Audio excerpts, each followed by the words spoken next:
Boa noite, 97. Eu queria só fazer algumas considerações iniciais a respeito dessas minhas aulas, que eu vou tentar abordar mais aquilo que for mais importante para vocês saberem para a prova mesmo. Começar agora a aula de antígenos. Existem alguns conceitos que vocês precisam saber diferenciar, que vocês precisam saber que não costuma cobrar muito, mas só que é bom que vocês saibam mesmo. O antígeno, ele pode ser qualquer tipo de molécula que seja reconhecida pelo sistema imunitário, então pode ser um antígeno próprio, que não vai gerar resposta, um antígeno de uma bactéria que vai gerar resposta. Isso diferencia ele do imunógeno,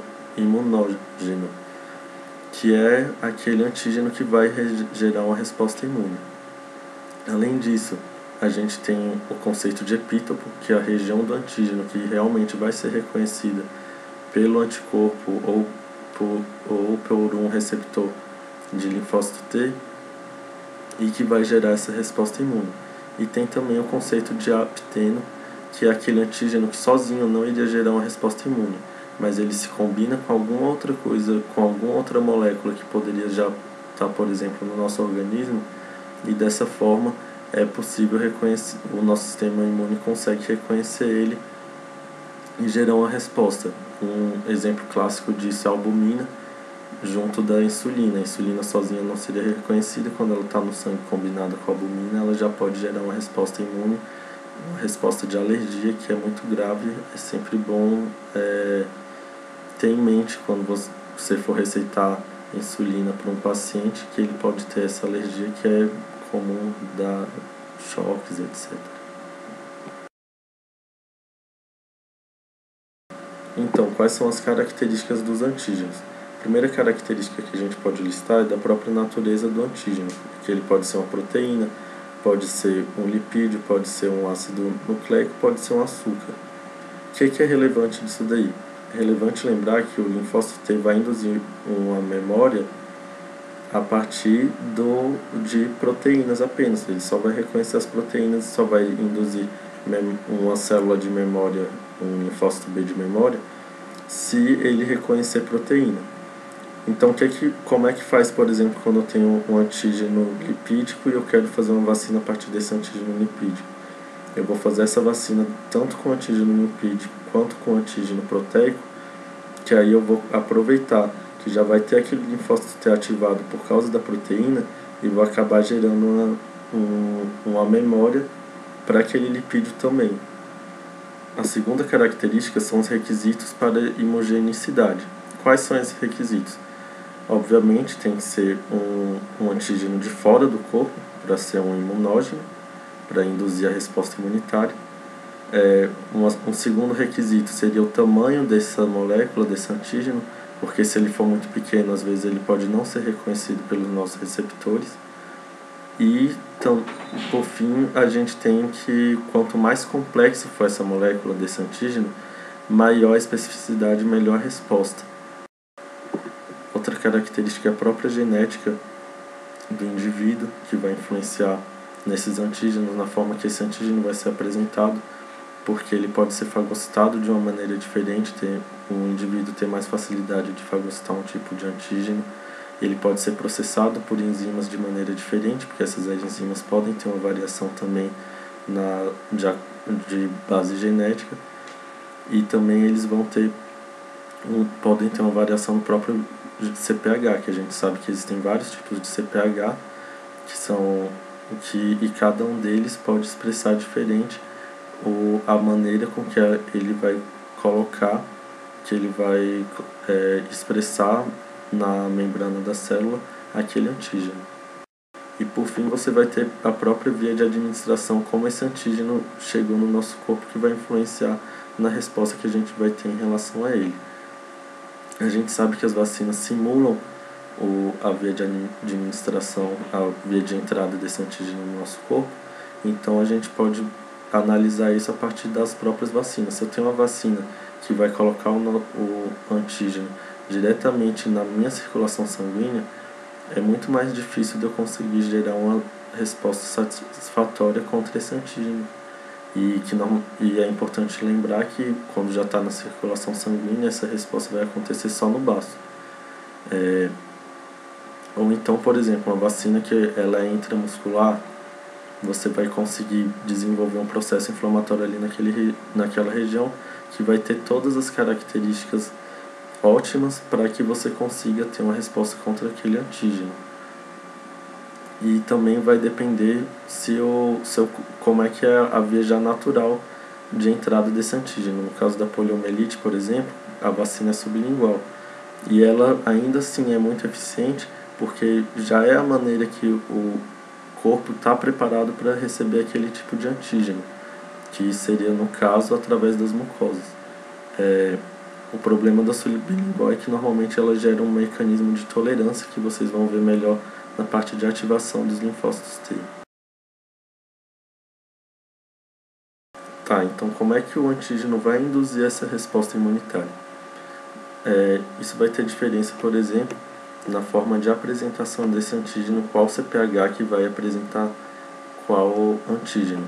A gente sabe que o CPH de classe 1 está presente em todas as células do nosso corpo, então via CPH de classe 1 a gente vai poder ter essa apresentação por todo tipo de célula.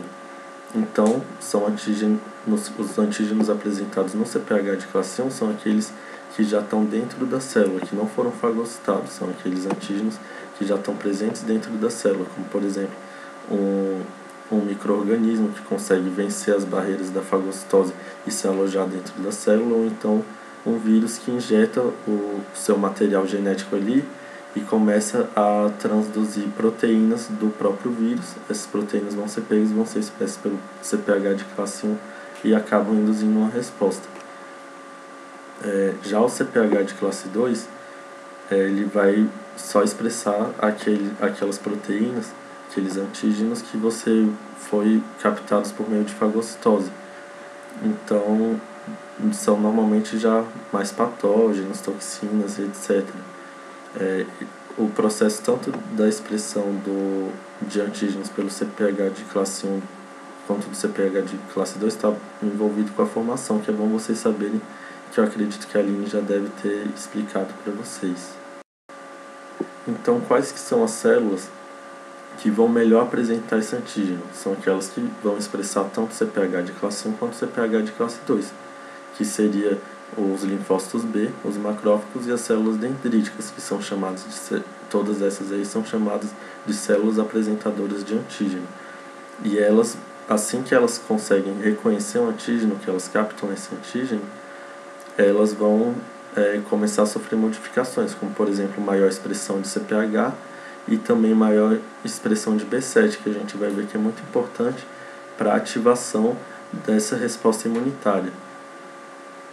Com essa maior expressão de CPH, vai aumentar a chance de um linfócito T entrar em contato com essas células. Esse linfócito T vai expressar o CD28, que vai ser um coligante que vai fazer com que o linfócito T consiga realmente induzir essa resposta. Esse coligante vai ser o que vai ligar com a B7, aquela proteína que estava mais expressa nessa célula que conseguiu captar um antígeno. São as células apresentadoras de antígeno têm naturalmente mais B7 na sua superfície. E por que ela é importante? Porque se um linfócito T reconhece o antígeno sem ter essa B7, o antígeno que está ali livre no meio, ele vai induzir uma situação de anergia ou indiferença. Ele vai ignorar aquilo dali, ou ele vai criar um mecanismo de tolerância àquele antígeno. Então, toda vez que ele vê aquele antígeno de novo, por mais que já esteja expresso no CPH, ele não vai induzir uma resposta imunitária. Isso às vezes pode ser bem ruim para o nosso organismo. Beleza, agora pegou, reconheceu o antígeno, foi ativado pelo P7, aí agora chegam duas outras proteínas. Na célula apresentadora de antígeno você vai ter o CD40 ligante e no linfócito T você vai ter o próprio CD40. É esse contato entre o CD40 e o CD40 ligante que vai dar uma resposta, por exemplo, para o linfócito B, de conseguir fazer uma produção de anticorpos eficientes contra aquele antígeno. Aquele anticorpo que funcionou como receptor vai ser superexpresso para conseguir combater aquele antígeno. No caso, se for um macrófago, a célula apresentadora de antígeno, o linfócito T vai vai dar um sinal para aquele macrófago para que ele comece a atacar aquele antígeno, aquele micro-organismo. Vai deixar ele mais potente, vai transformar ele num supermacrófago. E também todas as células dendríticas, além disso, vai fazer com que o próprio linfócito fique mais ativo, vai resultar em produção de interleucina 2, que vocês vão ver mais para frente. Eu acredito que agora não seja relevante para vocês, e vai gerar expansão clonal e diferenciação nos subtipos de linfócitos. Nisso tudo é importante a gente observar que cada indivíduo tem o seu CPH, então o linfócito T só vai induzir uma resposta se ele reconhecer um CPH do próprio corpo. Ele não consegue reconhecer um CPH de um outro organismo. A resposta só vai ser induzida por células apresentadoras de antígeno do nosso próprio corpo. Enfim, é isso. O vídeo ficou meio longo, a proposta era só 15 minutos de vídeo. Eles ficaram um pouco longos, mas eu espero que ajude. E boa prova para toda a 97. Obrigado.